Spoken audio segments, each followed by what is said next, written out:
নমস্কার, আশা করি সবাই খুব ভালো আছেন। আজকের ভিডিওটা ঠিক কোনো স্পেসিফিক জায়গার ভ্লগ নয়, এটাকে বরং বলা যেতে পারে বেনারস এক্সট্রাস। আপনারা যারা আমার বেনারসের ভিডিও দেখেছেন তারা জানেন আমরা বেনারস থেকে রাত 11টা নাগাদ বেরিয়ে সারা রাত ড্রাইভ করে কলকাতা ফিরেছিলাম। বেনারস থেকে ফেরার পথে আমরা গাড়িতে রীতিমতন নাচানাচি শুরু করে দিয়েছিলাম নিজেদেরকে জাগিয়ে রাখার তাগিদে। ভোর 4:30 নাগাদ হাজারিবাগ আর তোপচাচির মাঝখানে কোনো এক জায়গায় কিংসুকদা হঠাৎই গাড়িটা সাইড করে দিল, কারণ গাড়ির কাঁচের বাইরে তাকিয়ে দেখলাম আমরা কোনো এক অপার্থিব মায়াবী উপত্যকায় এসে হাজির হয়েছি। আমরা শুধুমাত্র এই অসাধারণ প্রকৃতির টানে হাইওয়ে ছেড়ে ঢুকে পড়েছিলাম সেদিন এই সরু পাহাড়ি রাস্তায়। বলা বাহুল্য, প্রকৃতি আমাদের হতাশ করেনি। কি দেখলাম আপনারাই দেখে নিন।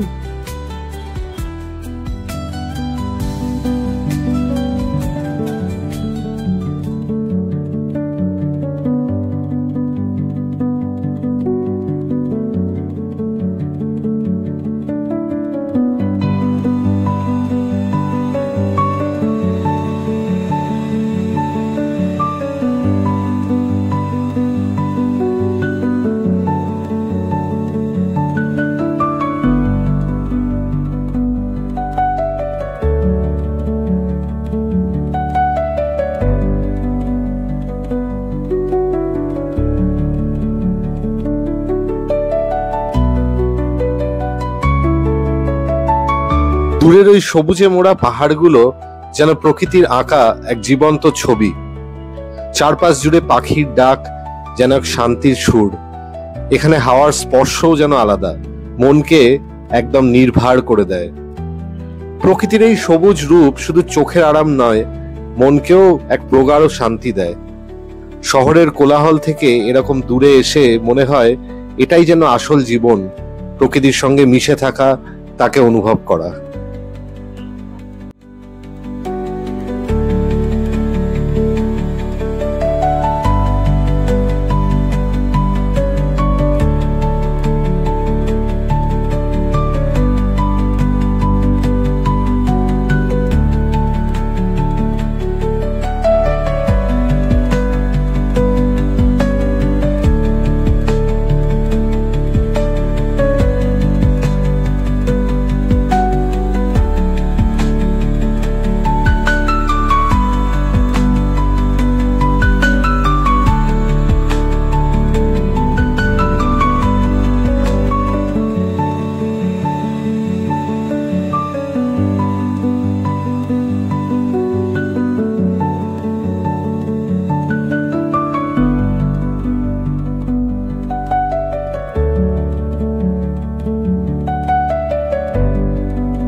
এই মেঘে ঢাকা সবুজ পাহাড়, গ্রাম্য পথ, পাহাড়ি ঝর্ণার স্বপ্নের দুনিয়া ছেড়ে আমরা ফিরে এলাম হাইওয়ের কঠোর বাস্তবে। স্বপ্ন যে স্বপ্নই হয়। এই ভিডিওটা প্রথমে ভেবেছিলাম পোস্ট না করলেও চলে বোধহয়, কিন্তু মনের ভেতর একটা গিল্ট ফিল কাজ করছিল। হোক না কোনো অখ্যাত পাহাড়ি উপত্যকা, হোক না একটা মিনি ভ্লগই, আপনাদের সাথে শেয়ার না করে পারলাম না। প্লিজ একটা লাইক আর কমেন্ট, সাবস্ক্রাইব করে দেবেন আমার এই প্রচেষ্টা ভালো লাগলে। দেখা হচ্ছে শীঘ্রই নতুন এক গল্পে। ততদিন অবধি ভালো থাকুন, ভালো রাখুন। ধন্যবাদ।